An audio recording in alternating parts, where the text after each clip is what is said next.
আমি আবারও চলে এসেছি তোমাদের কাছে। সন্ধ্যের একটি মুখরোচক জলখাবার বানাবো, সেটা তোমাদেরকে দেখাবো বলে তার জন্য আমি কড়াই গরম করে কিছুটা তেল দিয়ে পাঁচফোড়ন সোমবার দিয়ে দিচ্ছি গ্রেট করে রাখা বিট গাজর। সেটাকে ভাজি ভাজি করে নিয়ে দিয়ে দিচ্ছি কাঁচা লঙ্কা আর আদা থেতো করে রাখা, সেটা ভেজে নিয়ে তারপরে আমি এক এক করে বাকি জিনিসগুলো দিয়ে দিব। প্রথমে একটু নুন দিয়ে দিলাম, তারপর হলুদ দিয়ে দিলাম, সেটাকে একটু ভাজি ভাজি করে নিয়ে দিয়ে দিচ্ছি কড়াইশুঁটি, দিয়ে দিব নারিকেল, রোস্ট করে রাখা বাদাম।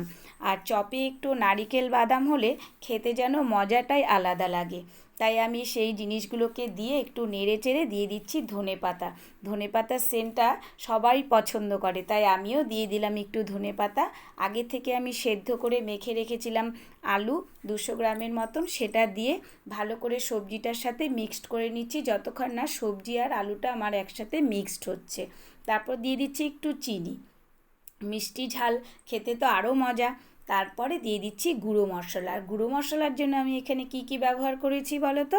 ব্যবহার করেছি জিরে, ধনে, দারচিনি, শুকনো লঙ্কা। সেটা অল্প একটু গরম করে সেটাকে হামলদিস্তাতে একটু গুঁড়ো করে নিয়েছি। আমি কিন্তু সেটা পাউডার করিনি, একটু গোটা গোটা রয়ে গেছে। তারপর ঠান্ডা করে চপের আকৃতি তৈরি করে নিয়ে আমি এখানে ময়দাতে প্রথমে শুকনো ময়দাতে মেখে নিয়েছি, তারপর কর্নফ্লাওয়ার আর ময়দা একটু গুলে নিয়ে বিস্কুটের গুঁড়ো মাখিয়ে নিয়ে তারপর একটু পরিমাণ বেশি করে তেল কড়াইতে দিয়ে সেটাকে আস্তে আস্তে করে আমি ভেজে নিয়েছি। তো তোমরা কে কে এরকম চপ খেতে ভালোবাসো বলো তো? আমাদের তো খুব ভালো লাগে চপ খেতে।